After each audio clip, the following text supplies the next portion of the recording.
Pagkawala ng relasyon na aking iningatan, na ngayon ko lang naramdaman at aking naranasan. Nung umibig ng lubos at ibigay ko ang lahat, tinatanong sa aking sarili kung hindi pa ba sapat ang lahat ng ginawa ko para lamang sa iyo. Bakit kailangang mangyari pa ang mga ganito?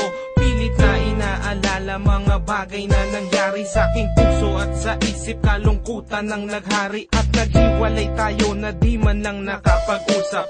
Hanggang sa huling sandali wala nang pangungusap na lumalabas sa labi mo, na gusto kong malaman kung bakit nagkaganto at bakit mo ko iniwanan. Dahil ba sa sabi-sabi at mga bali-balita, di mo na ko tinanong at tuluyan kang naniwala. Sinira mo ang tiwala at ako'y tinalikuran. Bakit kailangan kong masaktan sa iyong pagisan?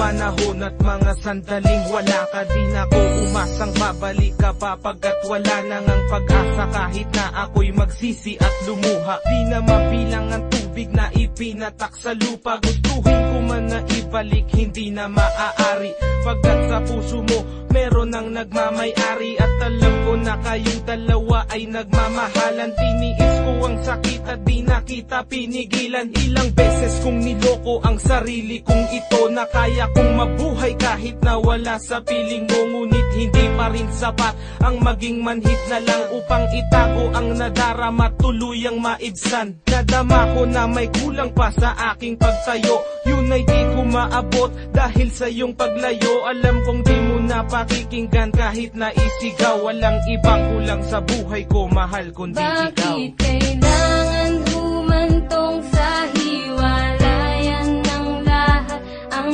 nangyari sa relasyon natin? Hindi ko matanggap, hindi ako nagkamali at nagkulang sa'yo sinta. Ngunit anong isinukli, iniwan mong nag-iisa. Bakit ba kailangan na masaktan ang puso kong ito sa iyong pagbisan? Hapdi ang siyang naramdaman, hindi na ba may babalik ang lahat ng ating nakaraan? Dahil ba sabi na ang lahat sa'yo'y paandam? Naghiwalay tayo na kapwa may samaan ng loob, at di man lang ako nakaangat sa aking paglubog. Hanggang sa huling sandali di man lang nakapagpaalam. Tatagang naisabi, hindi ko man lang nabitawan, na sana'y mag-iingat ka sa lahat ng sandali. Di na ako muling hahabol at magbabaka sakali na maibalik ang dati at makapiling sa tuwina ang isang katulad mo, pagkat wala nang ang pag-asa. At hindi talaga tayo ang itinakda ng Diyos, kaya ang pagsasama natin ay maagang nagtapos. Bakit kailangan ko pang masaktan sa iyong pagisan? Di ko lubos maisip ba't ganito ang kapalaran. Bago magtapos ang awit ko, sana'y malaman mo na wala na akong ibang inibig kundi ang katulad mo. Ngayon tapos na ang lahat, pati ang awitin kong to. Salamat sapagkat naging bahagi ka ng buhay ko. Bakit ba kailangan